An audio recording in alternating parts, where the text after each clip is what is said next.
नमस्ते साथियों, स्वागत है सभी का आज की क्लास में। आज हम पढ़ने जा रहे हैं कक्षा 11th में जो हमारी पुस्तक है अर्थशास्त्र में सांख्यिकी, उसका दूसरा चैप्टर, और चैप्टर का नाम आ जाएगा आंकड़ों का संग्रह।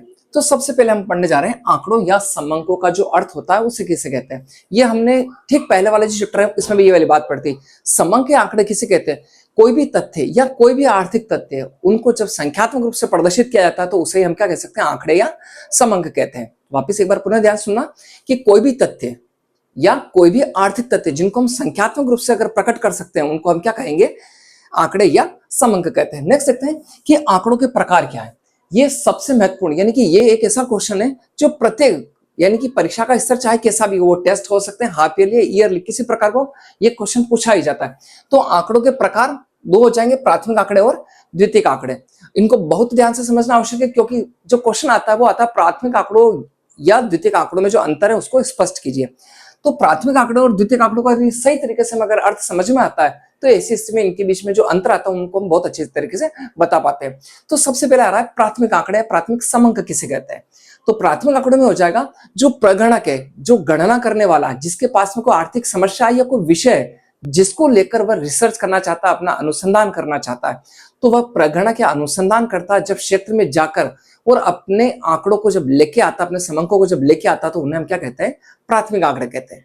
पुनः सुनना कि जो प्रगणक या अनुसंधान करता है क्षेत्र विशेष में जाकर अपने उद्देश्यों के अनुसार जो आंकड़े लेकर आता है उन्हें हम क्या कहते हैं? प्राथमिक आंकड़े कहते हैं। नेक्स्ट आ रहा है द्वितीयक आंकड़े। अब देखो, सबसे पहले प्राथमिक आंकड़ों में एक और उदाहरण समझना। जैसे कि मान लो मुझे पशु गणना के आंकड़े एकत्रित करने, तो मैं क्या करूंगा? किसी क्षेत्र विशेष में जाऊंगा और वहां पर मैं प्रत्येक परिवार में ये देखूंगा कि कितने कितने कौन से पशु हैं, उनके प्रकार क्या है, उनकी संख्याएं कितनी है, और मैं सारे के सारे आंकड़े लेके आऊंगा। वहां देखूंगा कि मैं गौवंश कितना है ना, गौवंश का आशय हो जाएगा गाय और बैल से, तो वहां गौवंश कितना है, वहां भैंस कितनी है, घोड़े कितने हैं, गधे कितने हैं, खच्चर कितने हैं। तो ये सारे के सारे जब मैं आंकड़े लेकर आता हूं तो वो क्या कहला रहे हैं? प्राथमिक आंकड़े कहला रहे हैं। अब एक सारा द्वितीयक आंकड़े किसे कहते हैं? द्वितीयक आंकड़े उसे कहते हैं कि पहले से जो संकलित आंकड़े होते हैं उनमें से अपने उद्देश्य के अनुसार आंकड़ों को जो चयन करना होता है वो कहला रहा है द्वितीयक आंकड़े। मतलब आंकड़ों का संग्रह पहले हो चुका है और उनमें आप उद्देश्य के अनुसार आंकड़े ले रहे हैं, तो वो हो जाएगा द्वितीयक आंकड़े। जैसे कि अगर मैं किसी फील्ड में जाता हूं, मैं स्वयं, तो ऐसी स्थिति में क्या हो जाएगा कि मैं सारे के सारे पशुधन के आंकड़े लेके आऊंगा, तो मेरे लिए क्या हो जाएंगे? वो प्राथमिक आंकड़े होंगे। लेकिन किसी व्यक्ति विशेष को उसी गांव से यदि अगर मान लो केवल गोवंश के आंकड़े अगर लेना है तो वह मेरे द्वारा संकलित किया आंकड़ों में से क्या लेगा? केवल गोवंश के आंकड़ों का चयन कर लेगा। तो वो जो व्यक्ति होगा उसे क्या होगा, या प्रगणक होगा, उसे क्षेत्र के अंतर्गत नहीं जाना है। केवल जो पहले से मेरे द्वारा जो संकलित आंकड़े हैं उन्हीं में से वह क्या कर रहा है कि केवल गोवंश के आंकड़ों को निकाल रहा है। तो ऐसी स्थिति में वो क्या हो जाएंगे? द्वितीयक आंकड़े हो जाएंगे। अब देखो, जब अर्थ अच्छे से समझ में आ गया तो इसका डिफरेंस करना बहुत आसान हो जाता है। तो देखो, अगर हम इनका अंतर देखें, प्राथमिक आंकड़े क्या हो जाएगा? क्षेत्र विशेष में जाकर जिनका संकलन किया जाता है, और द्वितीयक आंकड़े होते हैं वो क्या होते हैं? पहले से संकलित होते हैं। प्राथमिक आंकड़े हो जाएंगे जब हम फील्ड में जा रहे हैं, तो हम क्या करेंगे? किसी कॉपी या रजिस्टर में हम क्या करेंगे? उन सारी चीजों को लिखेंगे, यानी कि परिवार का नाम भी लिखेंगे, मुखिया का नाम लिखेंगे, और फिर उसके अंतर्गत गोवंश की या जो अन्य पशुधन है उन सब की सूचनाएं लेके आएंगे। तो इसका मतलब क्या हो जाएंगे? वो एक कच्चे माल की बातें होंगे, और जब मैं इनको आके फेयर करता हूं तो वो सामने वाले के लिए क्या होंगे? एक निर्मित माल की बातें होंगे। तो सेकंड जो अपना अंतर आ जाएगा, ये क्या होगा? कच्चे माल की बातें, और ये हो जाएंगे निर्मित माल की बातें। और सबसे बड़ा अंतर, यदि अगर प्राथमिक आंकड़े में क्षेत्र विशेष में लेने के लिए जाता हूं तो क्या होगा? मुझे अधिक समय देना पड़ेगा, मुझे अधिक श्रम लगेगा, और अगर मैं वहां जाके बाइक लेके अगर मान लो चक्कर काट रहा हूं तो ऐसी स्थिति में धन का व्यय भी वहां होगा। जबकि यही वाली चीजें जो द्वितीयक आंकड़े आएंगे उनमें ये वाली चीजें नहीं होगी। ना तो समय की बचत भी होगी उनके उसको, फिर उसके बाद क्या आ जाएगा? समय की बचत के साथ में श्रम की बचत होगी और पैसे की भी बचत होगी। तो ये सबसे मोटा जो इसका है वो अंतर आ जाएगा। तो ये आ जाएगा प्राथमिक और द्वितीयक आंकड़ों का जो अर्थ हो जाएगा, और इसी अर्थ के आधार पर इनका अंतर हमने अभी देखा। नेक्स्ट देख रहे हैं प्राथमिक आंकड़ों को संकलन करने की विधियां। अब ये जो प्राथमिक आंकड़े अपन क्षेत्र विशेष में जाकर लेकर आ रहे हैं, इनको कितने टाइप से लेकर आया जा सकता है, ये सबसे इंपॉर्टेंट जो आ जाएगा वो आपके पॉइंट आ जाएगा। सबसे पहले समझना, एक एक को बहुत ध्यान से समझोगे आपको बहुत आसानी से समझ में आएंगे। सबसे पहले आ रहा प्रत्यक्ष व्यक्तिगत अनुसंधान। नाम से पता चल रहा है, देखो है ना, प्रत्यक्ष, यानी कि हम क्या करेंगे? डोर टू डोर जाएंगे, डोर टू डोर जाना है। यानी अगर मान लो मैंने रजिस्टर बना रखा है तो ऐसी स्थिति में मैं क्या करूंगा? कब फर्स्ट परिवार के पास में जाऊंगा, परिवार में मुखिया का नाम लिखूंगा, फिर वहां जितने भी पशुधन या जो भी मैंने कॉलम बना रखे हैं तो मैं उसमें सारी चीज मेंशन करूंगा कि गौवंश कितना है, तो वहां भैंस कितनी है, घोड़े कितने हैं, उन सारी चीजों को मेंशन करके और फिर मैं अगले घर की ओर बढ़ूंगा, फिर अगले घर की ओर बढ़ूंगा। तो ऐसे करके मैं क्या करूंगा, पूरे गांव का डोर टू डोर जाके जब सर्वे करता हूं तो वो क्या कहलाएगा, प्रत्यक्ष व्यक्तिगत अनुसंधान। फिर नेक्स्ट आ रहा देखो अप्रत्यक्ष मौखिक अनुसंधान, है ना। अब ये देखो अप्रत्यक्ष है ना, यानी कि इनडायरेक्टली मैं किस प्रकार से उन आंकड़ों का संकलन कर सकता हूं। तब इसी स्थिति में क्या करूंगा कि गांव में कोई ऐसा ऐसा बिंदु होता है या पॉइंट होता है जहां पर अधिकांश आपको वहां के जो व्यक्ति होंगे या बुजुर्ग व्यक्ति होंगे वो देखने को मिल जाएंगे, है ना। वो हो सकता है कि बरगद या पीपल का पेड़ हो सकता है, कोई मंदिर हो सकता है। तो ऐसी जगह में अगर जाऊंगा तो वहां पर मैं अगर पूछूंगा तो उन व्यक्तियों को सारी की सारी जानकारी होती है।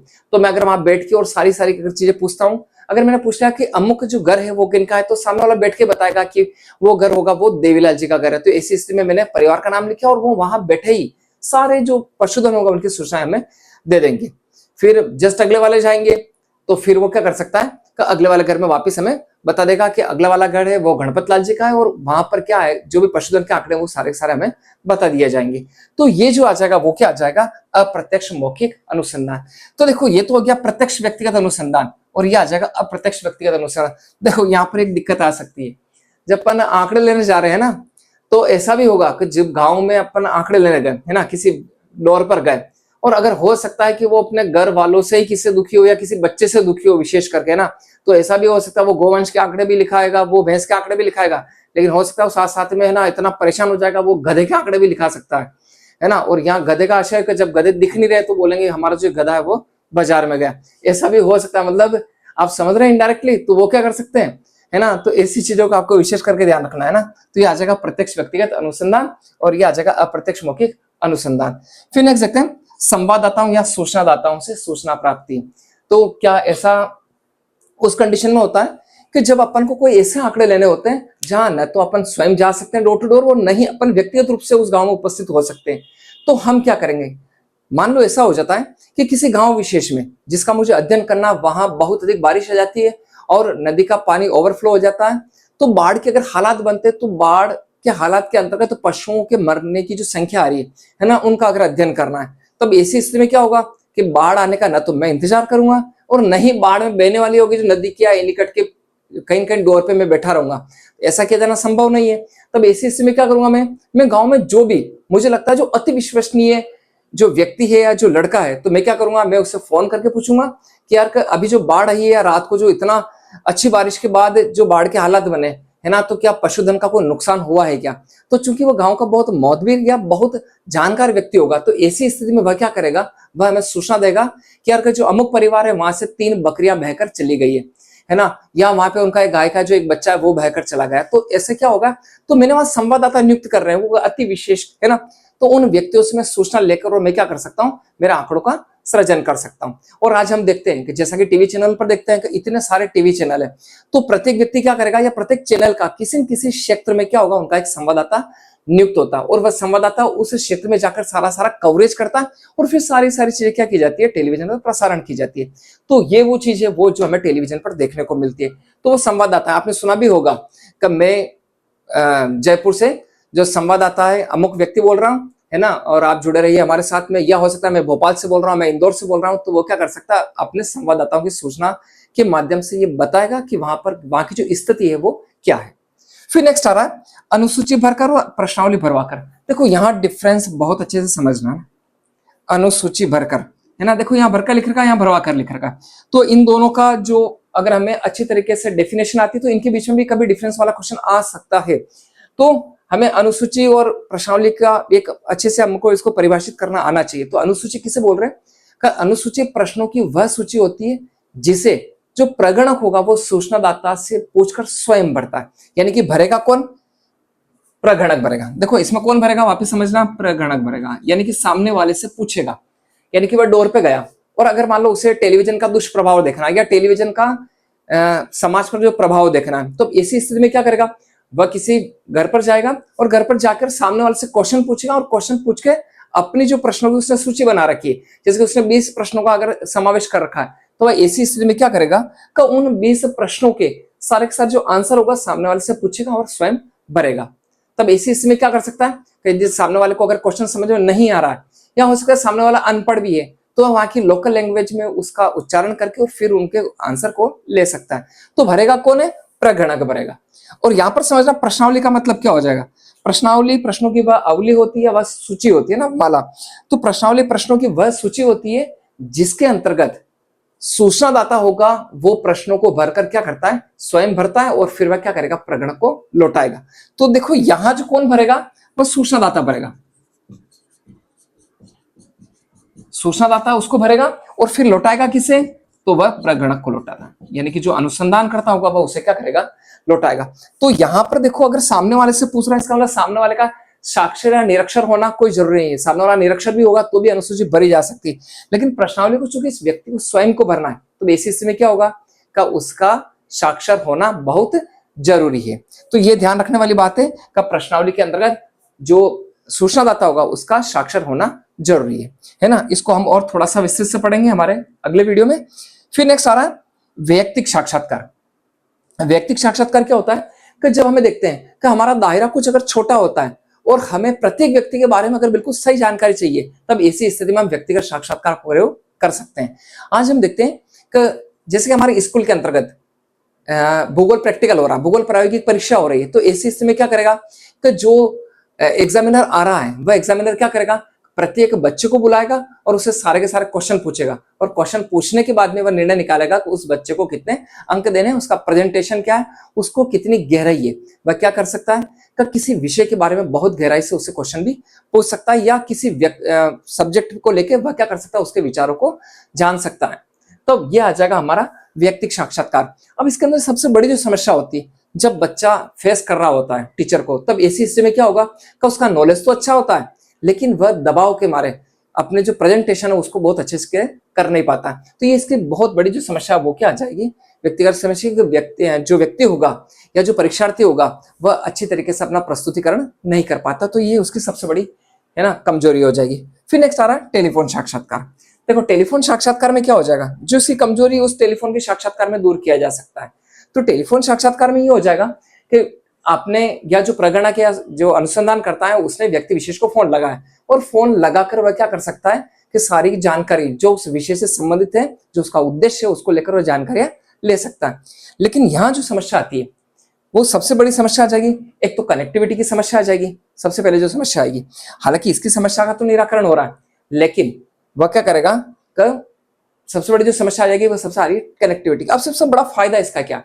फायदा जो इसका दोस्त था उसका निराकरण हो सकता है, यानी कि जो परीक्षार्थी है यानी कि जो व्यक्ति विशेष है वह क्या कर सकता है कि अपने विचारों को बहुत अच्छी तरीके से बता सकता है। यानी कि जो झिझक सामने बैठकर वहां उससे हो रही थी व्यक्तिगत साक्षात्कार में, उसका जो निराकरण है वो टेलीफोन साक्षात्कार में हो जाता है। लेकिन टेलीफोन साक्षात्कार में एक जो कमजोरी ये भी रहती है कि जिस व्यक्ति से अपन पूछने जा रहे हैं हो सकता है उसके स्थान पर कोई दूसरा व्यक्ति अपना प्रेजेंटेशन दे रहा हो, है ना। तो ये भी उसके सामने एक समस्या आ सकती है। यानी कि सूचनाएं जो सही हम जिस उद्देश्य से लेकर चल रहे हैं वो सूचनाएं प्रगणक के अनुसंधानकर्ता तक आ नहीं पाती है। तो मुझे उम्मीद है कि सारे पॉइंट समझ में आएंगे। एक बार अपन पुनः इसका रिवीजन करेंगे। सबसे पहले आ रहा है आंकड़ों या समंक का अर्थ क्या हो जाएगा कि कोई भी आर्थिक तथ्य जिनको संख्यात्मक रूप से प्रकट किया जा सकता है वो हमारे क्या कहलाएंगे? आंकड़े या समंक कहलाएंगे। आंकड़ों को हमने दो भागों में विभाजित किया, प्राथमिक समंक और द्वितीयक समंक। प्राथमिक आंकड़े वे आंकड़े होते हैं जिन्हें अनुसंधानकर्ता क्षेत्र विशेष में जाकर एकत्रित करके लेके आता है, वो हमारे प्राथमिक समंक कहलाएंगे। और द्वितीयक समंक जो पहले से संकलित समंक है उनमें उद्देश्यों के अनुसार अपने समंकों को लेना क्या कहला रहा है? द्वितीयक समंक कहला रहा है ना। इसी के आधार पर हमने इनका बहुत अच्छे से डिफरेंस भी बताया था। अब प्राथमिक आंकड़ों को किस प्रकार से एकत्रित कर सकते हैं, तो हमने सबसे पहला क्या बताया था, है ना, व्यक्तिगत, ठीक है ना। यानी कि यह आ जाएगा प्रत्यक्ष व्यक्तिगत अनुसंधान, यानी कि अनुसंधानकर्ता क्या करेगा? डोर टू डोर जाएगा और अपने उद्देश्यों के अनुसार आंकड़ों को एकत्रित करेगा। फिर नेक्स्ट आ रहा था अप्रत्यक्ष मौखिक अनुसंधान। वह किसी एक निश्चित पॉइंट पर बैठेगा और वहां से अन्य व्यक्तियों से पूछकर वह क्या करेगा कि अपने जो प्रश्न है उन प्रश्नों की पूर्ति करता है। तो वह क्या कहला रहा है? आपका अप्रत्यक्ष मौखिक अनुसंधान। फिर नेक्स्ट आ रहा है संवाददाताओं या सूचनादाताओं से सूचना प्राप्ति। वह क्या कर सकता है कि किसी क्षेत्र विशेष पर बैठकर अन्य लोगों से क्या कर सकता है? फोन पर, टेलीफोन पर वह सूचनाओं की प्राप्ति ले सकता है। फिर नेक्स्ट आ रहा है अनुसूची भरकर, है ना। अनुसूची भरकर भी क्या कर सकते हैं हम? हमारे जो उद्देश्य है या हम जो आर्थिक समस्या या किसी समस्या को लेकर चल रहे हैं, है ना, तो हम क्या कर सकते हैं कि डोर टू डोर जाकर, देखो यहाँ पर वापस समझ आया ना, अनुसूची में क्या होगा कि जो प्रगणक होगा वो डोर टू डोर जाएगा और सामने वाले से प्रश्न पूछकर उन प्रश्नों की पूर्ति करता है।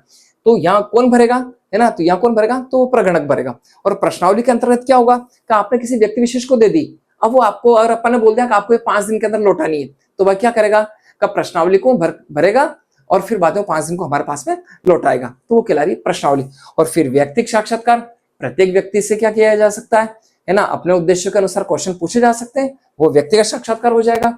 और इसकी जो कमजोरी है वो क्या आ जाएगी कि सामने वाला जो अपनी अभिव्यक्ति है वो सही तरीके से अगर नहीं कर पाता है तो जो उद्देश्य होगा वो थोड़ा अधूरा रह जाएगा। और टेलीफोन साक्षात्कार कनेक्टिविटी की समस्या है। इसके अलावा टेलीफोन साक्षात्कार की समस्या क्या आ जाएगी कि किसी अन्य व्यक्ति को क्या किया जा सकता है कि उस जो साक्षात्कार जिस व्यक्ति का लेना उसके स्थान पर किसी दूसरे व्यक्ति को लिया जा सकता है ना, ये समस्या आ सकती है। तो ये टेलीफोन साक्षात्कार होगा, इसमें व्यक्ति अपनी अभिव्यक्ति को बहुत इजी तरीके से कर पाता है। तो इन सारी माध्यम से हम क्या कर सकते हैं, हमारा जो उद्देश्य है उस उद्देश्य को लेकर सूचनाओं का हम संकलन कर सकते हैं। मुझे पूरी उम्मीद है आज का जो चैप्टर होगा आपको बहुत अच्छे से समझ में आया होगा। अगले वाले चैप्टर में हम पढ़ेंगे कि जो प्रश्नावली होगी, इन प्रश्नावली को कैसे बनाया जाता है और प्रश्नावली के एक अच्छे गुण कौन कौन से हो सकते हैं, और साथ ही हम देखेंगे जो हमारा संगणना और यादृच्छिक जो प्रतिदर्श आ रहा है ना, उनको हम परिभाषित करेंगे। आज के लिए इतना ही, धन्यवाद।